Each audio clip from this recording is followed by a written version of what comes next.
panahon ng kolonyalismong Espanyol, nangarap ang mga estudyanteng Pilipino ng kalayaan at reforma. Sa El Filibusterismo ni Jose Rizal na ipakita ang kanilang mga pag-asa, pakikibaka at sakripisyo. Ngayon, ang mga estudyante sa Bataan Peninsula State University ay may sariling laban para sa karapatan, kalidad ng edukasyon at mas magandang kinabukasan. Bagamat magkaiba ang panahon, ang kanilang mga tinig ay nag-uugnay, isang patunay ng lakas ng kabataang naghahangad ng isang pagbabago. Mga kapatid, natatakot ang mga praile sa ating kaalaman. Pinagbabawalan tayong matuto ng Kastila, ang wika ng kapangyarihan. Kung wala ito, mananatili tayong walang boses sa sarili nating bayan. Kung makapagtatatag tayo ng eskwelahan, isang akademya ng Kastila kung saan malaya tayo matututo, may papaalam natin sa bayan ang ating mga unahin at karapatan. Pero bantay na bantay ang mga praile. Papatay nila ang mga katangalan ng pagkaroon ng kapangyarihan. Takot ako sa mangyayari. Paano kung mangyayari sa akin? Malaya ka nito. Ipag-ipagsapala ng lahat kaysa pamukay ng ang edukasyon at ating sandata. Dapat tayong maging matapang. Gusto kong maniwala sa mga pangarap ko. Pero nakita ko na ang nangyayari sa mga tumitilig sa mga praile.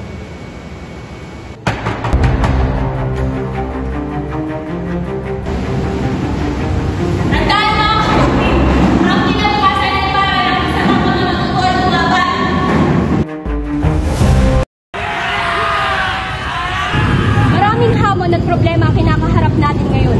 Kakulangan sa pasilidad, hindi komportabling silid-aralan at presyo na magtagumpay sa kabila ng hirap. Pero katulad ng mga estudyante ni Rizal, naniniwala kung karapatan natin ang edukasyon at ito ang pinakamalakas na sandata sa walang katarungan. Sahod para sa lahat. Katarungan ipaglaban.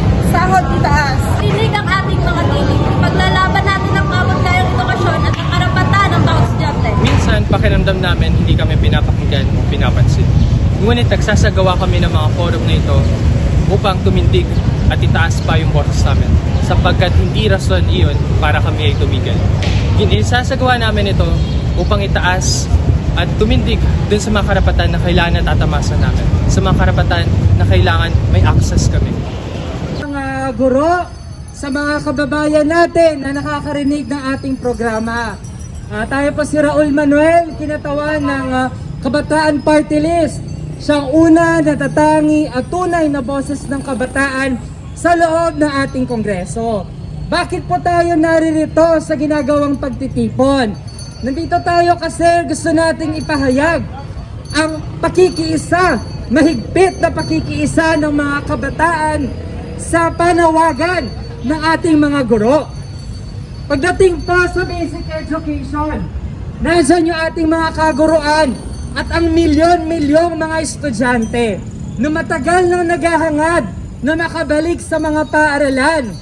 Kasama ng mga estudyanteng ito, yung kanilang mga magulang na sa loob ng 2 taon ay pinahirapan ng distance learning program. Pinilit na ipatupad pero walang suporta sa iba't ibang mga sektor na kabahagi ng ganitong programa. Ngayon naman, na gustong-gusto na natin makabalik sa ating mga campus. Ang hangad po natin, mangyari ito ng agaran at ligtas. Hindi po pwede na pinasara natin dati yung ating mga campus dahil may pandemya. Pero ngayon, babalik tayo sa mga campus na para bang walang pandemya. Siksikan pa rin ang mga paaralan, kulang ng ventilasyon sa loob ng ating mga classroom. Hindi lamang akademiko ang laban nila. Isinasabuhay ng mga estudyante ng BPSU ang pangarap ni Rizal, maging mga tagapagtanggol ng bayan, nag-aambag sa lipunan at nagpapalaganap ng kamalayan. Ang edukasyon ay hindi lamang pagtanggap ng impormasyon. Ito ay bumubuhay sa ating diwa. Binubuhay nito yung kaluluwa natin. Sapagkat kung wala tayong utak, o di natin ginagamit ng paalaman natin, tayo ay naglalakad lamang ng mga anino sa pagdiliman. Ngunit Ginoo, paano nga ba tayo mga malaya kung ang mga praile ang nagpakontrol ng itinuturo sa atin? Kaya nga kailangan natin maglang ng ng kaalaman sa labas ng kanilang mga pader, sapagkat ang kapangyarihan ng edukasyon ay ang kakayahan natin mag-isip, magtanong at kumilos. Gaya na lamang ng panulat, mga anak ko. Ang panulat ay ang pinakamabisang sandata kaysa sa espada. Alam niyo kung bakit? Sapagkat naisusulat natin yung kinabukasan ng ating bansa. Pero paano kung kami ay patahimikin ng otoridad? Ano ang pag-asa namin? Ang pag-asa ay ang apoy na hindi kailanman mamamatay sa dulo. Ang bawat reforma ay nagsisimula sa matapang na tinig at kayo ang tinig na yun. Buhay pa rin ang mensahe ni Rizal sa ating kasalukuyang panahon.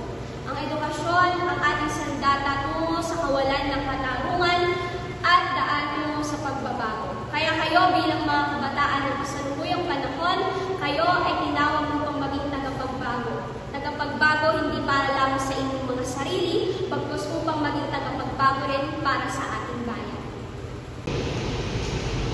Minsan nakakatakot na ang mga kami, pero ang tamang mensahe ay nagbibigay sa atin ng mga parang patuloy. Tama! Naniniwala si Rizal.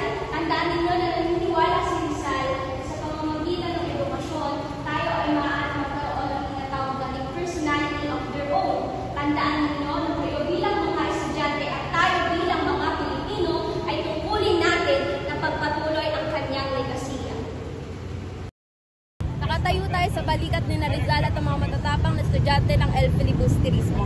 Ang kanilang laban ay para sa kalayaan, katarungan at dignidad.